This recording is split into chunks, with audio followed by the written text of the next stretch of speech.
Бисмиллахи рахмани рахим. Хамдулилlah, вассаляту вассаляму аля расулилля, амма ба'д. Дорогие братья и сестры, молодежь, наше потомство, хочется пожелать и донести очень важную мысль.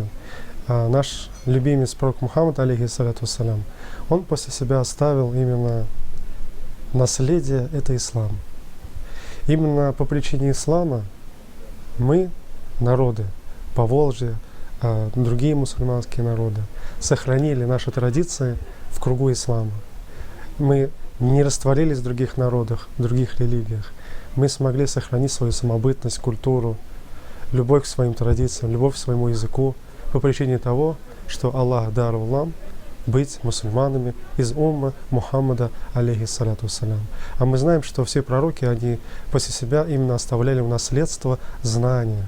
Они не оставляли богатств, они не оставляли каких-то дорогих там домов, машин или тому подобное. Они именно оставляли знания. Поэтому знания, которые переданы нам, переданы через наших предков, это то наследие, которое нужно нести и дальше вам. Нам, вам. И в этом есть особенность, в этом есть любовь к предкам, в этом есть возвеличивание Бога, потому что служение людям — это служение Богу. Это так говорил тоже наш пророк Мухаммад, алейхиссаляту вассалям. Поэтому, дорогие братья и сестры, любите свои традиции, любите свой язык, любите то, что почетно, то, что возвеличено в исламе. Иншаллах, будет все тогда у нас хорошо. Ассаляму алейкум ва рахматуллахи тааля ва баракатух.